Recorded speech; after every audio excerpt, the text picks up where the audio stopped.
কিছু কিছু জায়গা থাকে যেখানে গেলে মনে হয় জীবনটা একটু ধীরে চলে। আমার কাছে এটা ঠিক তেমনই একটা জায়গা।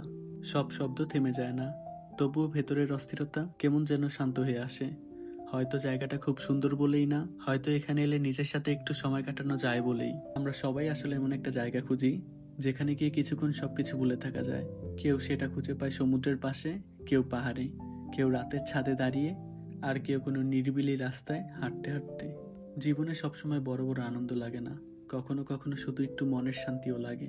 কিছু জায়গায় আলাদা একটা ফিলিংস থাকে, কোনো কারণ ছাড়াই মন ভালো হয়ে যায়। মনে হয় আর একটু সময় থাকি এখানে। ব্যস্ত নগরীর শব্দ থেকে দূরে এমন শান্ত জায়গাগুলোতে গেলে হঠাৎ করে মাথার ভেতরটা হালকা লাগে। কখনো কখনো একটা সুন্দর ভিউ, একটু বাতাস আর একটা শান্ত মুহূর্তই যথেষ্ট। এবং সত্যি বলতে, জীবনকে সুন্দর করার জন্য খুব বেশি কিছু লাগে না, শুধু এমন কিছু মানুষ লাগে যাদের কাছে নিজের মতো থাকা যায়। আর এমন কিছু জায়গা লাগে যেখানে গেলে মনটা একটু হালকা লাগে। আবার কখনো কখনো আমরা যে শান্তিটা খুঁজে বেড়াই সেটা কোনো জায়গার মধ্যে থাকে না, সেটা আসলে কিছু অনুভূতির মধ্যে লুকিয়ে থাকে। তাই আমাদের উচিত মাঝে মাঝে একটু নিজেকে সময় দেওয়া, ফোনটা একটু দূরে রাখা, প্রিয় জায়গাগুলোতে ঘুরতে যাওয়া, পরিবারের সাথে সময় কাটানো। কারণ একটা সময় পরে ব্যস্ততা থাকবে, কিন্তু এই মুহূর্তগুলো আর ফিরে আসবে না। আর জীবন যতই কঠিন হোক, একটা কথা সবসময় মনে রাখবেন, খারাপ সময় চিরদিন থাকে না।